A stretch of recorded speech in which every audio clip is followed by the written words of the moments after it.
చాలా సంతోషం.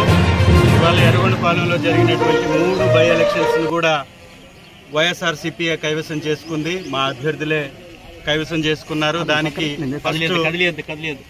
జగన్మోహన్ రెడ్డి గారికి, మా మాజీ ముఖ్యమంత్రి వర్యులు, అలాగే మా అధ్యక్షుల వారికి, అలాగే జిల్లా అధ్యక్షులు గారికి, అలాగే పార్లమెంటు ఇన్ఛార్జి గారికి, రీజనల్ కోఆర్డినేటర్ గారికి, అందరికీ కూడా నా హృదయపూర్వక ధన్యవాదాలు. బాగా వారందరూ సపోర్ట్ చేశారు.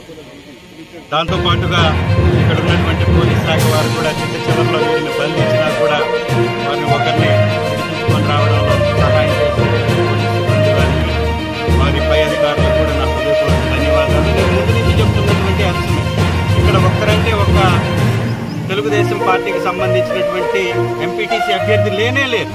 ఇది కావాలని కుట్ర పన్ని, ఇది ఎంపీపీగా ఆళ్ల అంజిరెడ్డి గారిని ఎక్కించకూడదు అని వారిని తీసుకెళ్లి జైల్లో పెట్టినా కానీ ఈ బిడ్డల యొక్క, ఈ ఎంపీటీసీ సభ్యుల యొక్క పోరాటంతో గెలుపు సాధ్యమైంది. ఈ బిడ్డనైతే తీసుకెళ్లి ఏకంగా 3 రోజులు ఇంట్లో బంధించారు.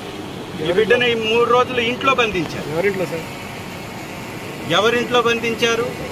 ఆళ్ల అంజిరెడ్డి గారు గెలవకుండా ఉండడానికి ఎవరైతే కేసు పెట్టించేసి ఆయన్ని జైల్లోకి పంపించారో వాళ్లే బంధించారు ఈవిడ్ని కూడా.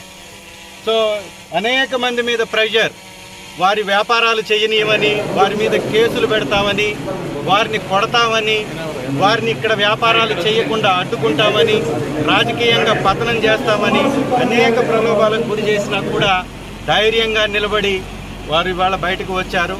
సహకరించినటువంటి ఎన్నికల కమిషన్ వారికి కూడా నా హృదయపూర్వక ధన్యవాదాలు. నేను చంద్రబాబు నాయుడు గారికి, కూటమి ప్రభుత్వానికి ఒక సూచన, సలహా చేస్తున్నాను.